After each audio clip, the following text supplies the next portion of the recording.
Rok 2024 priniesol úžasné objavy, ktoré posúvajú hranice vedy a menia náš pohľad na svet.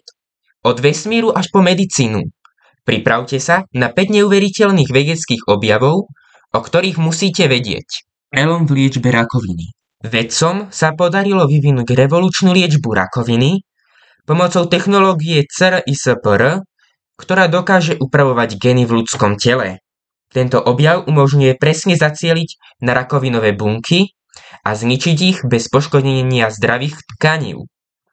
Prvé testy ukázali, že táto liečba je oveľa efektívnejšia a má menej vedľajších účinkov než klasická chemoterapia. Vedci veria, že toto môže byť začiatok konca rakoviny ako smrteľnej choroby. Nová exoplanéta podobná Zemi. Vďaka teleskopu Jamesa Webbla vedci objavili novú exoplanétu, ktorá sa veľmi podobá Zemi. Planéta s názvom Kepler 452c20 sa nachádza v tzv. Obyvateľnej zóne. To znamená, že na jej povrchu môže existovať tekutá voda. Má správnu teplotu, atmosféru a dokonca sa podarilo zachytiť náznaky možného organického života. Môže byť toto náš budúci domov vo vesmíre? Vedci sú optimistickí a ďalšie výskumy už prebiehajú. Prvý robot s vedomím. Technologická spoločnosť DeepMind šokovala celý svet predstavením prvého robota, ktorý vykazuje známky sebavedomia. Tento robot dokáže vnímať svoje okolie, učiť sa zo svojich skúseností a dokonca diskutovať o vlastnej existencii.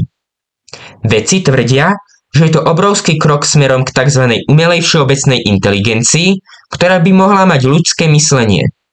Rastliny, ktoré čistia vzduch. Vedci vytvorili geneticky modifikované rastliny, ktoré dokážu čistiť vzduch od škodlivých látok, ako je oxid uhličitý a smog.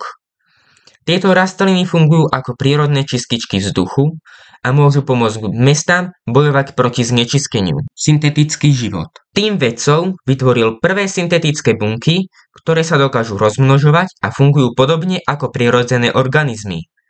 Okrem toho, syntetické bunky majú obrovský potenciál v poľnohospodárstve a v medicíne a pri čistení životného prostredia. Toto bolo 5 neuveriteľných vedeckých objavov z roku 2024. Každý z nich nám ukazuje, aké úžasné veci dokáže ľudstvo dosiahnuť. Do komentárov mi môžete napísať, aké ďalšie témy by vás zaujali. Ďakujem za sledovanie videa.